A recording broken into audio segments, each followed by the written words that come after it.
চলুন আজ এমন একটা ট্রিকি ইংলিশ শব্দ নিয়ে কথা বলি যেটা বিভিন্ন প্রতিযোগিতামূলক পরীক্ষায় প্রায়ই আসে আর অনেকেই এটা নিয়ে বেশ দ্বিধায় পড়ে যান। আজ আমরা এ শব্দটাকে একদম মাথায় গেঁথে ফেলব।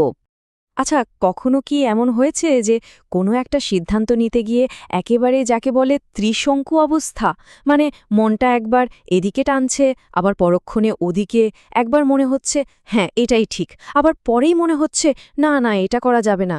জানেন, এই যে মনের দোটানা অবস্থা, এই জটিল অনুভূতিটা বোঝানোর জন্যে ইংরেজিতে কিন্তু একটা একদম পারফেক্ট শব্দ আছে, আর সেই শব্দটা হলো অ্যাম্বিভ্যালেন্ট। উচ্চারণটা একটু খেয়াল করতে হবে। বি ভ্যালেন্ট, সোজা কথা এর মানে হলো কোনো একটা জিনিস বা মানুষ নিয়ে যখন মনে একই সাথে দুটো বিপরীতধর্মী অনুভূতি কাজ করছে, মানে ভালো লাগছে আবার খারাপও লাগছে। তো চলুন শব্দটার ভেতরে একটু ঢু মেরে আসি। প্রশ্ন হলো, এই শব্দটাকে কিভাবে আজীবনের জন্য মনে রাখা যায়, তাই না? উত্তরটা কিন্তু খুবই সোজা। শব্দটাকে জাস্ট ভেঙে ফেলুন। দেখুন, এই শব্দটার মধ্যে কিন্তু এর আসল মানেটা লুকিয়ে আছে। প্রথম অংশটা দেখুন, অ্যাম্বি, এর মানে হলো উভয় বা সোজা বাংলায় দুই দিক।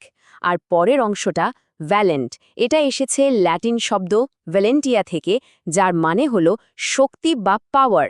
তাহলে দেখুন, দুটো অংশকে যদি আমরা জোড়া লাগাই তাহলে কি দাঁড়াচ্ছে? দুই দিক থেকে আসা সমান শক্তিশালী অনুভূতি। ব্যাস, এই একটা লাইন মাথায় রাখতে পারলেই শব্দটার মানে আর জীবনেও ভুল হবে না। চলুন এবার কয়েকটা উদাহরণ দেখা যাক, তাহলে ব্যাপারটা একদম পরিষ্কার হয়ে যাবে।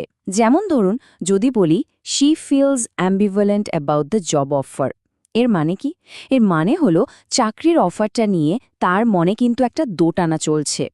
একদিকে হয়তো স্যালারি ভালো, কিন্তু অন্যদিকে হয়তো কাজের চাপ অনেক বেশি।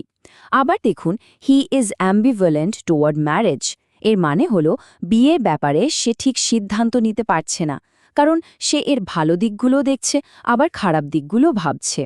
আর একটা ছোট্ট টিপস, এই শব্দটা সাধারণত ফিলিং, অ্যাটিটিউড, ওপিনিয়ন বা রিয়াকশন এই ধরনের শব্দের সাথেই বসে।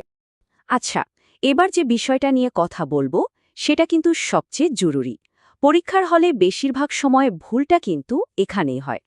মাথায় একদম গেঁথে নিন, অ্যাম্বিভ্যালেন্ট আর অ্যাম্বিগুয়াস কিন্তু এক জিনিস নয়, দুটো সম্পূর্ণ আলাদা শব্দ। তো কিভাবে এই দুটোকে আলাদা করে মনে রাখব? খুব সহজ।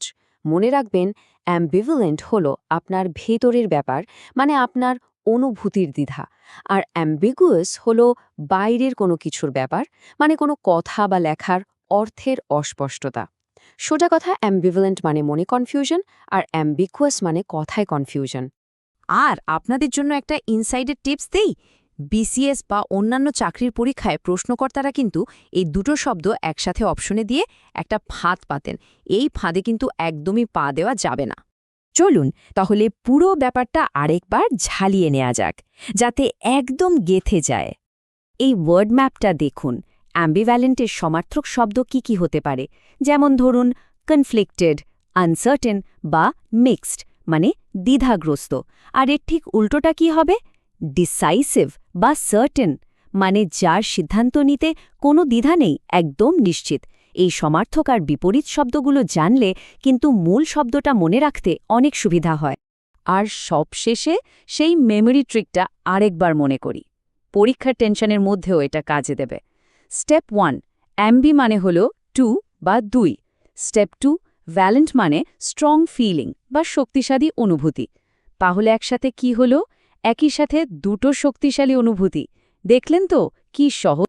তাহলে সব আলোচনার শেষে এবার প্রশ্নটা আপনাদের জন্য। যদি পরীক্ষার প্রশ্নে আসে having mixed feelings about something, এর জন্য একটি শব্দ লিখুন, তাহলে উত্তরটা কি হবে?